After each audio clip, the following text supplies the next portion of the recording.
Bonjour et bienvenue dans ce tutoriel où nous allons voir comment insérer des mesures de décompte au début d'un morceau grâce à deux logiciels gratuits qui sont Audacity et Mixmaster BPM Analyzer. Voilà. Donc pour commencer, on va faire un glisser-déposer de notre morceau dans Mixmaster BPM Analyzer qui nous dit qu'il trouve un tempo moyen de 119,19 BPM. Il faut bien voir que c'est un tempo moyen, c'est-à-dire que le tempo peut varier au cours du morceau.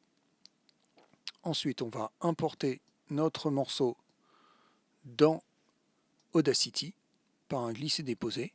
Audacity accepte le MP3, le Wave et le AIFF.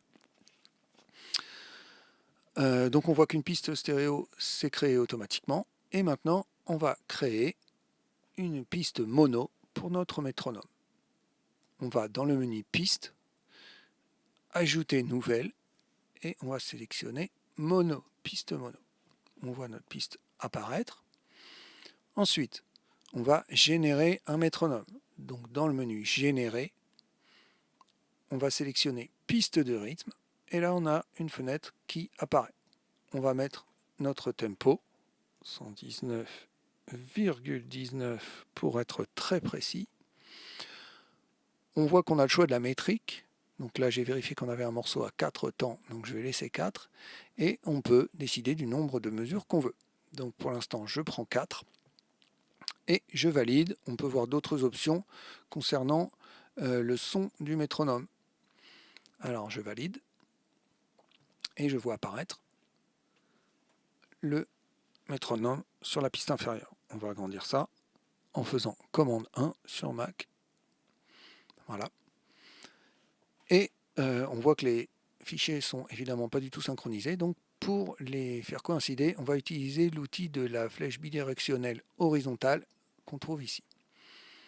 Donc là, je peux saisir mon fichier et le déplacer comme je veux. Alors, première chose à vérifier, c'est est-ce que les impacts coïncident. Donc en déplaçant la souris dans la règle du temps, eh bien, on peut voir s'afficher la tête de lecture, le curseur. Là. Donc on voit que ça correspond à peu près.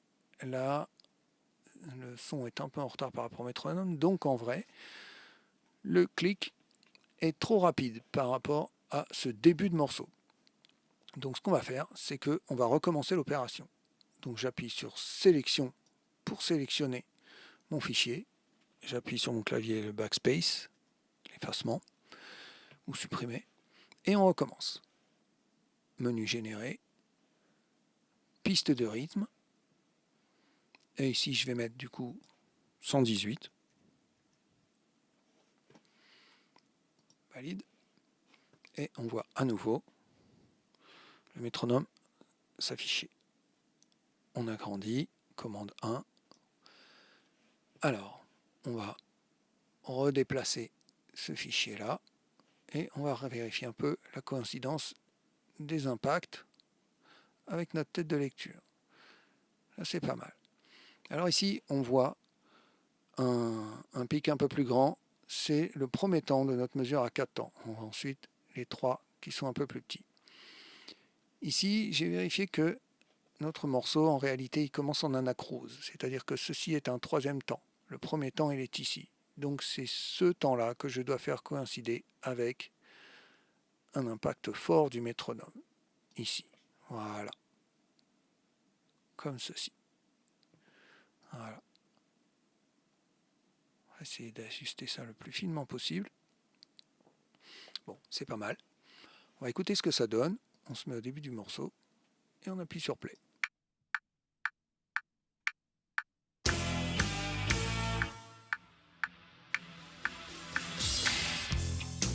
Ça fonctionne très bien. Donc maintenant, on va exporter notre morceau. On va dans le menu Fichier, Exporter. Là, on a le choix du format d'export. On va choisir MP3. Donc on va le renommer.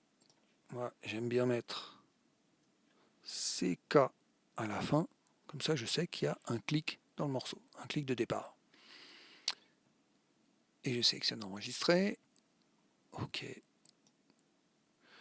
on a la possibilité d'ajouter des informations et on voit apparaître notre morceau qui finit de se convertir. Voilà. On va vérifier qu'on a bien ce qu'il faut avec un aperçu.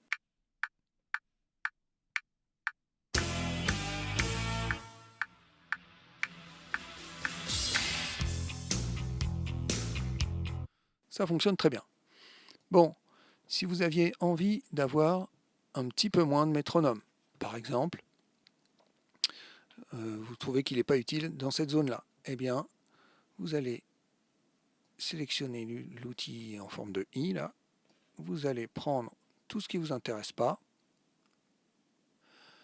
Ça peut même être le premier clic. Et vous faites supprimer avec le clavier. Et vous n'aurez plus de métronome ici. On peut vérifier.